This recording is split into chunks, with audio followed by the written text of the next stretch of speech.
என்னடா இவ சாப்பிட்டு தூக்கி போடுற தர்பூசணி தோலை வச்சுட்டு டான்ஸ் ஆடிட்டு இருக்காளேன்னு பார்க்காதீங்க. அட அது வேற ஒன்றும் இல்லைங்க.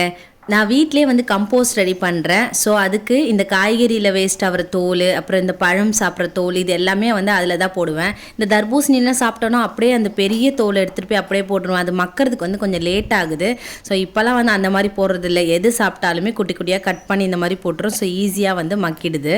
அண்ட் டெய்லி எல்லோரும் கிளம்புனதுக்கப்புறம் இந்த வெஜிடபிள் வேஸ்ட்டு, அரிசி கழுவின தண்ணி அதெல்லாமே ஒன்றா போட்டு வச்சுருப்பேன்.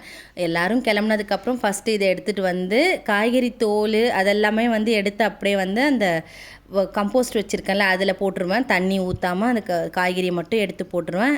அந்த தண்ணியெல்லாம் வந்து பார்த்திங்கன்னா எல்லா செடிக்கும் அப்படியே ஊற்றி விட்டுருவேன். இந்த வேஸ்ட்டெல்லாம் போட்டதுக்கப்புறம் மேலே கொஞ்சமாக மண் அந்த எல்லாத்தையும் அப்படியே போட்டு மூடி வச்சிடணும். அப்போ தான் நெக்ஸ்ட்டு நாளைக்கு போடும்போது கரெக்டாக இருக்கும். அப்போ மக்கறதுக்கும் ரொம்பவே ஈஸியாக இருக்கும். அண்ட் இதுக்கு பெருசாக இடம் இருந்தால் தான் பண்ண முடியும் அப்படிலாம் கிடையாது. நம்ம மாடியில் கூட ஒரே ஒரு வாட்டர் கேனில் கூட நம்ம வந்து இதை ரெடி பண்ணிக்கலாம். ரொம்பவே ஈஸியாக தான் இருக்கும். கண்டிப்பாக ட்ரை பண்ணி பாருங்கள். அண்ட் அரிசி கழுவின தண்ணியை கண்டிப்பாக வந்து வேஸ்ட் பண்ணாமல் செடிகள் இருந்தால் அதுக்கு ஊற்றி விட்டுருங்க.